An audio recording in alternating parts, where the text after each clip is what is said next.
নমস্কার।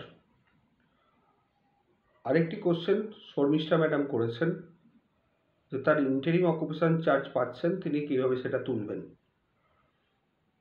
টাকা তোলার ব্যাপারটা করতে গেলে আপনাকে যেটা দেখতে হবে যে অর্ডারের কী কন্ডিশনে অর্ডার দিয়েছে।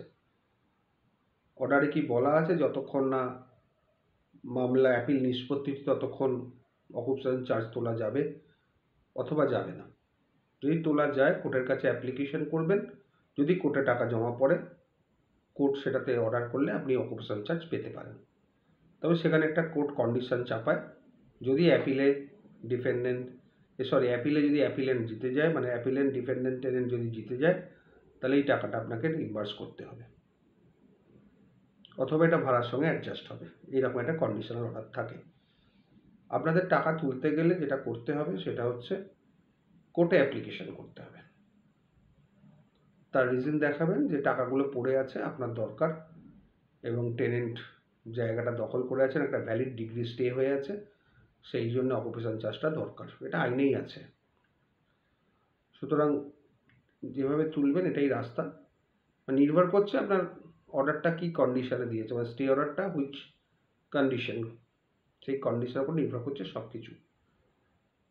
আর যদি একবার টাকা তুলে নেন, যদি অ্যাপিলটা আপনি জিতে যান, মানে অ্যাপিলটা জেতা মানে আপনি অ্যাপিলটা যদি ডিসমিসড হয়ে যায়, কারণ টেনেন্ট ডিফেন্ডেন্ট অ্যাপিল করেছেন, আপনি ল্যান্ডলর্ড, ওই জন্যই অকুপেশন চার্জ পাচ্ছেন, তাহলে টাকাটা কিন্তু ফেরত দিতে হবে যদি অ্যাপিল অ্যালাউ হয়, এটা কিন্তু মাথায় রাখবেন।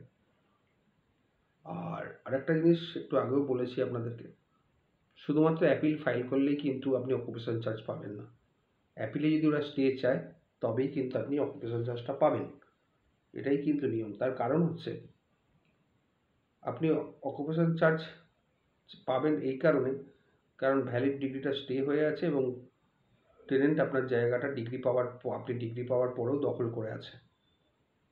কিন্তু যদি টেনেন্ট স্টে অ্যাপ্লিকেশান না করে বা স্টে না চায়, তাহলে কিন্তু আপনি লোয়ার কোর্টে, যেখানে আপনার ইজেক্টমেন্ট সুটে জিতেছেন, সেইটা এক্সিকিউশন কেস ফাইল করে প্রসিড করবেন। শুধুমাত্র অ্যাপিল ফাইল করলেই কিন্তু কোনো এক্সিকিউশন স্টে হয়ে যায় না, যতক্ষণ না স্পেসিফিক স্টে অর্ডার থাকে। এটা কিন্তু মাথায় রাখবেন। অনেকের একটা কনফিউশন আছে যে অ্যাপিল ফাইল হয়ে গেছে, সুতরাং এক্সিকিউশন কেস কেন প্রসিড করব, অ্যাপিলটা মিটুক তখন করব। কখনোই এটা আইন নয়। আইন হচ্ছে যতক্ষণ না স্পেসিফিক্যালি কোনো ইনজাংশন বা স্টে অর্ডার হয়, ততক্ষণ কিন্তু লোয়ার কোর্ট বা সাবঅর্ডিনেট কোর্ট প্রসিড করতেই পারে এক্সিকিউশন কেস নিয়ে। আপনি অ্যাপিল চলাকালীন এক্সিকিউশন কেস ফাইল করে দিতে পারেন, কিন্তু স্টে হয়ে গেলে আপনার এক্সিকিউশন কেসটা প্রসিড হবে না, কিন্তু ফাইলে থাকবে।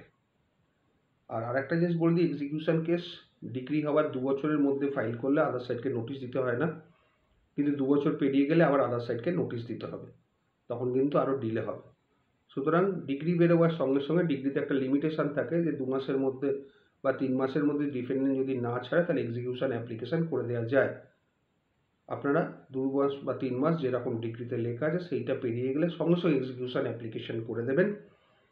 তার সঙ্গে একটা স্টে অ্যাপ্লিকেশানও হবে যে উচ্চ কোর্ট থেকে কোনো স্টে অর্ডার নেই। বাদবাকি যে ফর্মালিটিস আছে, ফর্ম ফিল আপ আছে, অ্যাপ্লিকেশান লেখা আছে, ইত্যাদি ইত্যাদি।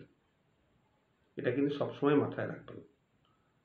আশা করি আপনাদের এই পয়েন্টটা বোঝাতে পারলাম। শর্মিষ্ঠা ম্যাডামও বুঝেছেন। যদি ফার্দারও কিছু জিজ্ঞাসা থাকে অবশ্যই কোশ্চেন করবেন, ধীরে ধীরে অ্যান্সার দেব। আগের মতো আর সেই স্পিডে অ্যান্সার মনে হয় না দিতে পারবো, শারীরিক অসুস্থতার জন্যে। ঠিক আছে, ভালো থাকবেন।